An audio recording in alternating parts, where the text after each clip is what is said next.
at the Savior's feet. Gold for the King whose reign is sweet.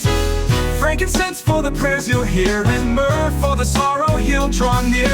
In the hush of night we saw the sign, the hope of ages, the gift divine. Praise the Lord. Praise the Lord. Praise the Lord. Thank you very, very much for joining me today on this teaching. We want to thank all our subscribers and all our viewers for your support, for your prayer over the years and during 2024. Thank you for your subscriptions. Thank you for your support. Thank you for your prayers. You are very much appreciated. Thank you. Thank you. And in the spirit of the season, we are doing special program for the rest of the few days that is left in this year, and we are focusing obviously on the event of the first Christmas. Last Wednesday we shared a song titled The Gift Divine. The Gift Divine, that actually talk about the journey of the Magi, and that song was following the Magi. They saw the star in the east, they followed the star all the way to Israel. They went into the king's court and then finally they got to see the child, and they gave the child 3 gifts, and on it goes. I hope you've been able to listen to the song. So if you have not, please go to our channel and have a listening. Also, by the grace of God, on Christmas Day we will share another song titled A Child is Born. A Child is Born. Actually, I did this song over 5 years ago. I think about 6 years ago I did this song. So this is going to be a remix. It will be an AI remix. What I've done is to put the lyrics into AI and then to do a remix of the song. I believe this song will be a blessing to you. So what we are going to do today is actually to look briefly at a matter arising from the event of the first Christmas. A matter arising from the event of the first Christmas. And we're going to take the first part today, and by the grace of God, in a week's time we will do the second part. So let us read our foundational scripture, and we're going to read from Matthew chapter 1, and we're going to read from verse 18 to 25. I'm going to be reading from New King James Bible.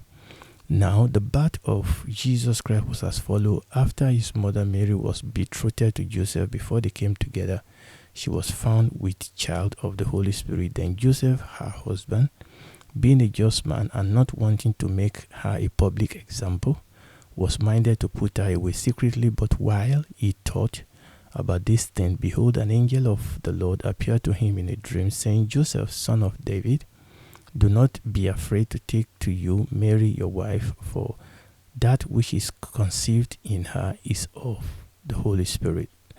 And she will bring forth a son, and you shall call his name Jesus, for he will save his people from their sins. So all this was done that it might be fulfilled, which was spoken by the Lord through the prophet, saying, Behold, the virgin shall be with a child and bear a son, and they shall call his name Emmanuel, which is translated God with us. Then Joseph, being aroused from sleep, did as the angel of the Lord commanded him, and took to him his wife, and did not know her until she had brought forth her firstborn son, and he called his name Jesus. And he called his name Jesus. The story of Christmas, and indeed the story of the whole Bible, did not happen in a vacuum. In order for us to fully understand the scripture, we must read the Bible against some background. We have to understand that there is historical background, world history that is behind the story that we are reading in the Bible. So we need to read the Bible against the corresponding world historical background, but also we need to read the Bible against its cultural background. We need to understand that the Bible is an oriental book. The Bible comes to us within a culture and within a custom. And there are a couple of things we will not understand in the Bible until we understand the custom and the culture that gave us the Bible. Okay? So what we want to do today and next week by the grace of God is to look at one of two customs that helps us understand better the story of the first Christmas. What are those two customs? They are, number one, wedding, and number two, shepherding in ancient Near East. Wedding and shepherding in ancient Near East. Where we have read, you will see them talking about Mary and Joseph, that they were betrothed, that Mary was betrothed to Joseph, but they were not living together. And then the Bible started calling Mary the husband, Joseph the husband, Mary the wife. And there is a couple of things going on here that if we don't understand the custom of wedding in the ancient Near East, we will misunderstand, or we will not understand as we should this story. So there are two customs. There are many more we could talk about, but there are two customs that help us to understand better the story of the first Christmas, and that's the custom of wedding and the custom of shepherding in ancient Near East. And this custom, they are rich in spiritual truth. They are rich in spiritual truth about the Messiah in his first and second coming. They are rich in spiritual truth about God's covenant love for his people. And they are also rich in spiritual truth about our responsibilities as God's people. Now, this year, in these two-part teaching, one today and one in a week's time by God's grace, we are only looking at the ancient Jewish wedding. We are only looking at the ancient Jewish wedding. Now, I do have a mini series I did in 2018 on the subject of shepherding in the ancient Near East. I will put a link to that series in the description or the comment section of this teaching. So today and next we will focus exclusively on ancient Jewish wedding. And why are we doing that? It is with the aim of learning this deep spiritual truth. Obviously, we are springing it up from the story of the first Christmas. Now, since we have only 2 episodes, our approach will be of necessity brief. Now, let us recall one verse in our foundational scripture that we have just read. Verse 18, that's Matthew 1, verse 18 in New King James. It says, "Now the birth of Jesus Christ was as follows. After his mother Mary was betrothed to Joseph, before they came together, she was found with child of the Holy Spirit." So what did we see here? Number one, that Mary at this point was betrothed to Joseph. King James says espoused. What does that mean? But even though Mary and Joseph have some form of relationship, Mary was betrothed or espoused to Joseph, but they were not living together. Number two, they were not living together. So Mary was betrothed to Joseph, number one. Number two, they were not living together. Number three, they were not sexually involved before Mary was found with a child of the Holy Spirit. Okay, now for us to understand the dynamics of this story that is unfolding before us, the story of the first Christmas, we need to understand marriage custom in ancient Near East. And that is the reason why we are taking this. You can say that we are trying to kill 3 birds with one stone. Now, to set us on our journey, we need to read another popular portion of the scripture. It's a popular parable of the Bible, and that is the parable of the 10 virgins. So let's read that, because that also feeds into our discussion today. Matthew chapter 25 verses 1 to 13. "Then the kingdom of heaven shall be likened to 10 virgins who took their lamps and went out to meet the bridegroom. Now 5 of them were wise and 5 were foolish. Those who were foolish took their lamps and took no oil with them. But the wise took oil in their vessels with their lamp. But while the bridegroom was delayed, they all slumbered and slept. And at midnight a cry was heard, Behold, the bridegroom is coming, go out to meet him. Then all those virgins arose and trimmed their lamps. And the foolish said to the wise, Give us some of your oil, for our lamps are gone out. Verse 9, But the wise answered, saying, No, lest there should not be enough for us, and you go rather to those who sell and buy for yourselves. And while they went to buy, the bridegroom came, and those who were ready went in with him to the wedding, and the door was shut. Afterward the other virgins came also, saying, Lord, Lord, open to us. But he answered and said, Assuredly I say unto you, I do not know you. Watch therefore, for you know neither the day nor the hour in which the Son of Man is coming.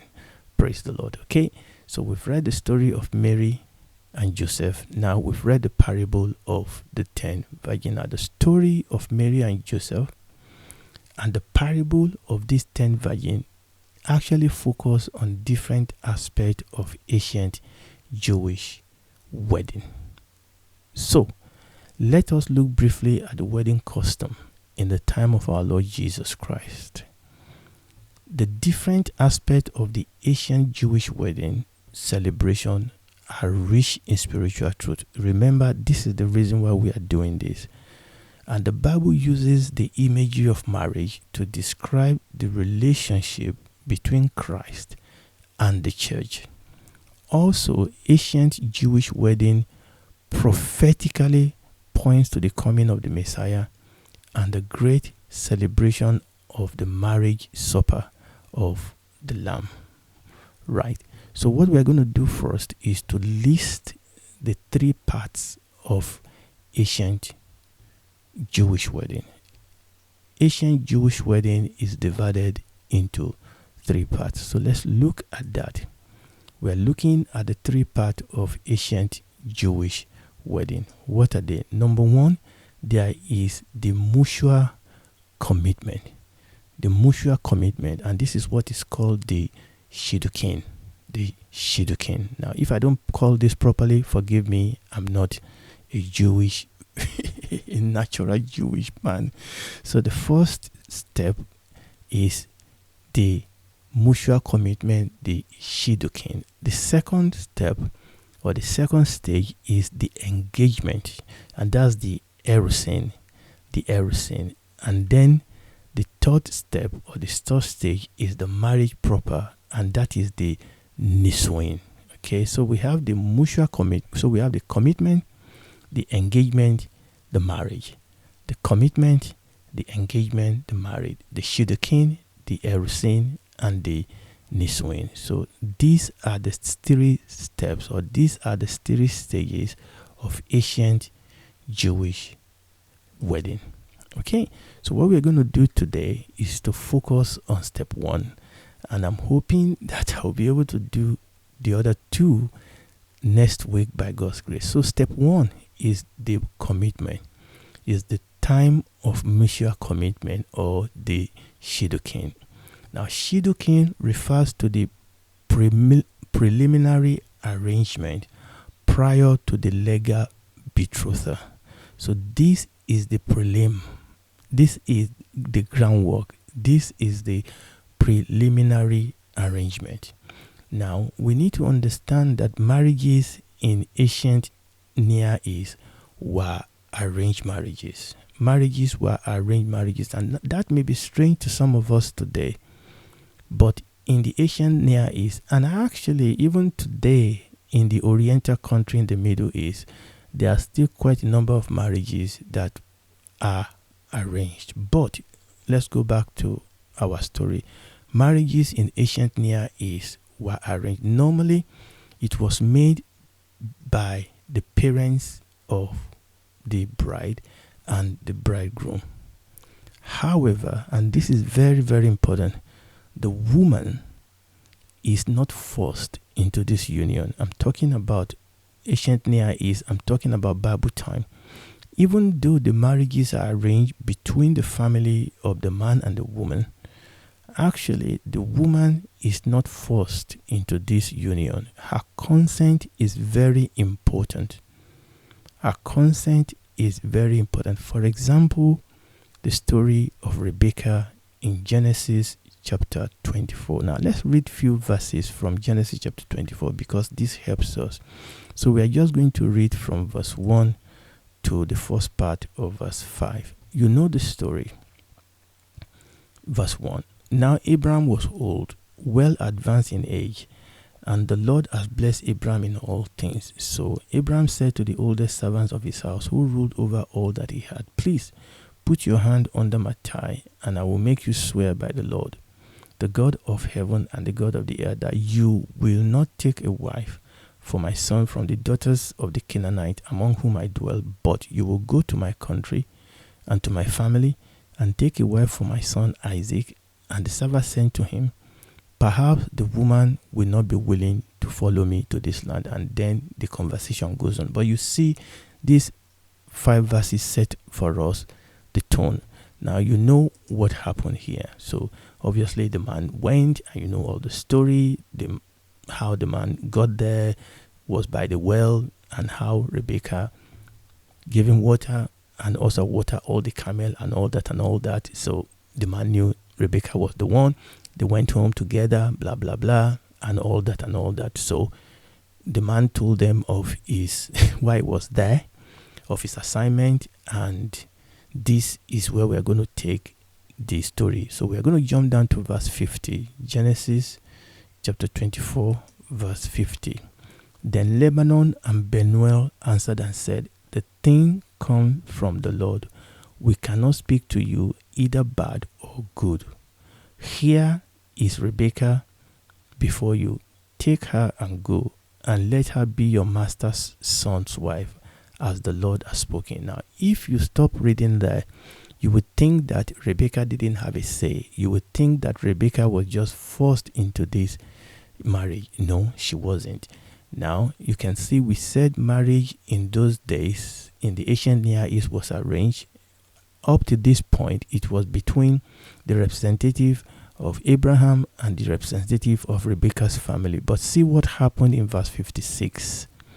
Obviously, the story unfolds, but let's go to verse 56. The man then decided that he needs to go, the servant of Abraham. And he said to them, do not hinder me, since the Lord has proper my way. Send me away so that I may go to my master. Verse 57 is very important. So they said, we will call the young woman and ask her personally. Then they called Rebecca and said to her, will you go with this man? And she said, I will go. And she said, I will go. Now, it is important for us to understand the fact that Rebecca consented to this marriage, consented to this agreement, even though it was arranged, but it was with her consent.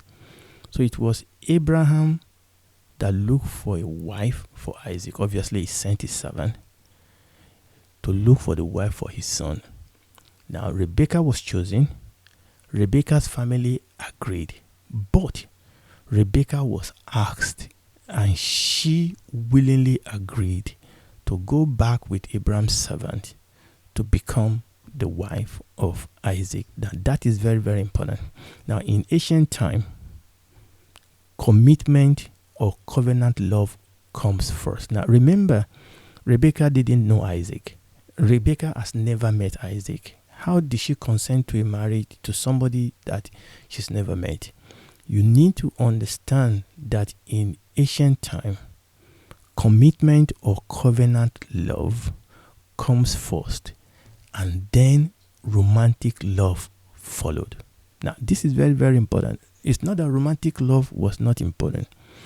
In the ancient Near East, commitment or covenant love comes first. In other words, if your heart found commitment or comes into a covenant connection with somebody, that is the most important thing. Commitment or covenant love comes first, and then romantic love follows.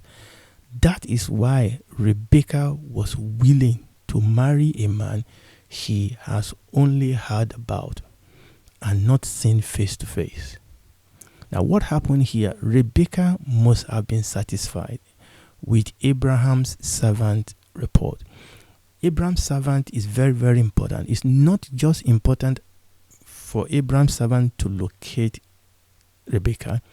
It was also to be able to present a preposition in such a way that a commitment or a covenant love will be generated or will be developed in the heart of Rebekah. So Abraham's servant has to do a good job in such a way that Rebekah will be committed and will come into a covenant relationship, or will be willing to come into a covenant relationship with somebody she has not seen. Now, this is very important. I will say that again. In ancient time, commitment or covenant love comes first, and then romantic love followed. Rebekah was willing to follow Abraham's servant and to become the wife of somebody whom she's not met before. That is because Abraham's servant did a good job of creating this commitment and covenant desire in the heart of Rebekah. Now, the relationship, let's go back to the first Christmas. The relationship between Mary and Joseph, when we met them in the book of Matthew chapter 1, their relationship at that point has progressed past this stage of Shidduchin, this stage of mutual commitment. They've passed that stage, because this stage that we are talking about is the preliminary stage.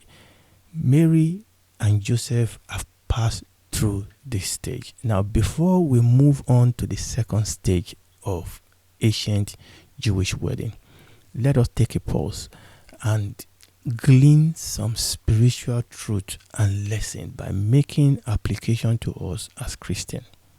Now, in the story of Abraham and Isaac, we see a type and a shadow of New Testament truth. Just like many stories that we read in the Bible, they were written as our example. They were types and shadows of things to come. And we see that in this story of Abraham getting a wife for his son Isaac. Abraham in this story represents God the Father. And look, every type and shadow are not always perfect, but there are truths that we can glean. Abraham represents God the Father. Isaac represents God the Son. Obviously, Abraham's servant represents God the Holy Spirit. And Rebekah is a representative of us believers, both Jews and Gentiles. Now, what I want us to know first is how Abraham did not want Isaac to marry from the daughters of the Canaanite among whom he was dwelling. Very, very important. Abraham wanted a wife for Isaac from his country and from his family. However, at the same time, Abraham did not want Isaac to be taken back to the land from which he came. You can see the tension here. He doesn't want a wife from the Canaanite. He wants a wife from his country, but he doesn't want his son to go back to the country. Now, this illustrates the fact that we Christians, we are in the world, but we are not of the world. We are in the world, but we are not of the world. We are connected to, but we at the same time, we don't share the value of the world. We belong to God. We belong to God's kingdom. We live by the value and the constitution of God's kingdom.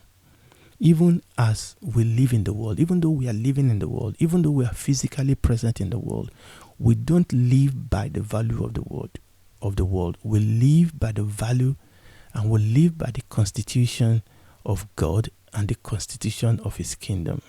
And that is what you will read in John chapter 15, verses 18 to 19, and John chapter 17, verses 14 to 19. I'm not going to read all that. And that is why, number one, Abraham does not want Isaac to marry from the Canaanite. He wants Isaac to marry from his family, but he doesn't want Isaac to go back to where he came from, because God called him out of that place. And what we then see here, another lesson we learn here, is that just like Isaac, we should not be unequally yoked with the unbeliever. We should not be unequally yoked with the unbeliever. Okay, there's a sense in which God called Abraham out of his own country, but there's a sense also that he told Isaac must not marry from the Canaanite. The Holy Spirit will guide us to marry from within the body of believers. Many people will say, well, he's a good man, he's a good woman, I will convert him. You will get into trouble. Okay, we read that in 2 Corinthians chapter 6, verses 14 to 18, that we should not be unequally yoked with the unbeliever. We are called, we are set apart, we are in the world, we are connected to the world. We go, we eat the same thing, we go to the same work, we go to the same shopping mall and things like that. Yes, we're in the world, but we are not of the world. Okay, we are not of the world. We don't live by the value and the constitution of the world. And number two, in marriage, we must not be unequally yoked with the unbeliever. So God, the Holy Spirit, is the ultimate Shatkan, is the ultimate matchmaker. Just like Abraham's servant, God the Holy Spirit is the ultimate matchmaker. He is the one that adds to the church as many as will be saved, as we read in Acts chapter 2, verses 46 to 47. It is the Holy Spirit. He is the one that is building and washing the church, the bride of Christ. We read that in 2 Corinthians chapter 3, verse 18, and Ephesians chapter 5, verses 25 to 27. And we see this same illustration in the story of Esther. We see that same illustration in the story of the character of Haggai, who in that story is a picture of the Holy Spirit. So in the story of Haggai, we saw a character called Haggai. He was the king eunuch, or like an attendant. And he was the one in charge of the women. He was the one that prepared the women for their appearance before the king. For 12 months, these women are beautified. 6 months with oil of myrrh, and 6 months with sweet spices and perfume. Why? Why do the women have to go through such a preparation for 12 months? It is because it is a serious thing to have an audience with the king. It is because of the glory of the king. It's because of the honor of the king. It is a serious thing for you to have an audience with the king. So Esther needed Haggai for her to be ready to meet the king. Of course, like Rebecca, we cannot be forced into a relationship with Jesus. Remember, Rebecca was not forced. And it's the same way. We are not forced into relationship with the Lord Jesus. In the same way that Rebecca willingly followed Abraham's servant, we also must willingly follow and obey the Holy Spirit to be joined in a covenant of love with the Lord Jesus Christ. To be joined in a covenant of love with the Lord Jesus Christ. And like Esther, we too must be willing to submit to the instruction and leading of the Holy Spirit. Because Esther submitted to the instruction and the counsel of Haggai, the king's eunuch. And the Bible says she took only what Haggai told her to do. And like Rebecca, and this is very, very important, like Rebecca, we too, we have not seen the Lord Jesus Christ face to face. Like Rebecca, we have not seen the Lord Jesus Christ face to face, but we have the witness and the presence of the Holy Spirit in our heart. The Holy Spirit makes the reality of Jesus in our heart.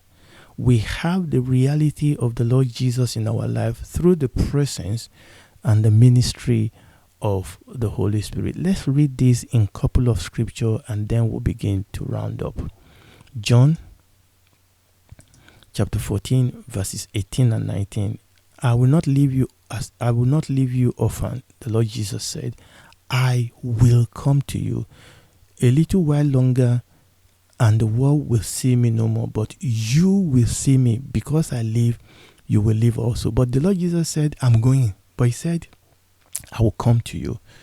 He said, I'm going. He said, but you will see me. In what way will they see him? John chapter 16 verses 12 to 15. I still have many things to say to you, but you cannot bear them now. However, when he, the Spirit of truth, has come, he will guide you into all truth, for he will not speak of his own authority, and whatever he hears, he will speak, and he will tell you things to come. He will glorify me, for he will take of mine and declare it unto you. All things that the Father has are mine. Therefore I said, he will take of mine and what? Declare it to you. Now let's read 1 Peter chapter 1 verses 6 to 9. In this you greatly rejoice, though now for a little while, if need be, you have been grieved by various trials, that the genuineness of your faith, being much more precious than gold that perishes, though it is tested by fire, may be found to praise, honor, and glory at the revelation of Jesus Christ. Wait for him, whom you have not seen, you love. You have not seen, but you love. Commitment love, covenant love. Though now you do not see him, yet believing, you rejoice with joy inexpressible and full of glory, receiving the end of your faith, the salvation of your soul. And this is what we see play out in the story of Rebecca. Now, remember what brought us here is the first Christmas. This is one of the customs that is actually playing out before us in the story of the birth of our Lord Jesus Christ. Remember, we said there are three parts to ancient Jewish wedding. As we round up, let's just run through them again. Okay, what do we have first? We have the commitment. Number 2, we have the engagement. Then number 3, we have the marriage proper. Okay, and those are the 3 stages that we see. Now we have only looked at the first stage. We have only looked at the first step. We said Mary and Joseph, they've passed this first stage in their relationship when we met them, when the Holy Spirit caused Mary to become pregnant. Okay, they've passed this stage. In fact, they've not only passed this stage, they were in between the second and the third stage. So they've not only passed the first stage, they have also passed the second stage. So let's look at that. Okay, let me put that on the screen. So this, we are talking about Joseph and Mary now. They've passed the stage of mutual commitment. They've gone through that stage. Actually, they've also passed the stage of engagement, the erusin, and that is why the Bible says that Mary was betrothed or espoused to Joseph, and that is why Joseph was called husband and Mary was called wife. But they still have one more stage to go. They have the marriage proper to go. Now, okay, we are not going to look at the second and third stage today. We are going to leave that for the final part of this second partition, which will be next week by the grace of God. And you can see how understanding this custom actually help us, number 1, to understand what was going on, and number 2, we can begin to glean some spiritual truth out of this. And if you are listening to me and you've not accepted Jesus Christ as your Lord and Savior, I want you to know that the time is short. God loves you. Jesus died for you. As a sinner, you can be saved. The Holy Spirit is here convicting you of sin. Just like that man went to look for Rebecca, the Holy Spirit is looking for you. He's convicting you, but he cannot force you. You will have to use your will to accept Jesus Christ as your Lord and Savior. And once you do that, the Holy Spirit will do a work of salvation in your heart. You'll be saved. You'll become a member of God's family, citizen of his kingdom. And when this is all over, you'll be able to spend eternity with him in the new heaven and the new earth. Do it right now. Let us pray. Our Father and our God, we thank you once again for this moment of teaching. Lord, we pray, oh God, that this teaching will come alive in each hour of our life. And as many as are not saved, Father, we pray that salvation will visit with them. As many as have need in the house, Father, let there be an answer. Give us all a gift divine, a testimony, even in this season that we are celebrating the birth of our Savior, the Lord Jesus Christ. Thank you for your love for us that make you to come and die for us that we might be saved. To you be all the glory. In Jesus' name we pray. Amen. Once again, thank you for listening. Thank you for your prayer, for your support. Thank you for your viewership, for your subscription. We are so grateful. Make sure, number one, you join us on Christmas Day. Okay, on Christmas Day, we are going to have our second song. Okay, don't forget, a child is born. And then, by the grace of God, we will have the second part of this teaching by the grace of God next week. God bless you. Shalom. Bye.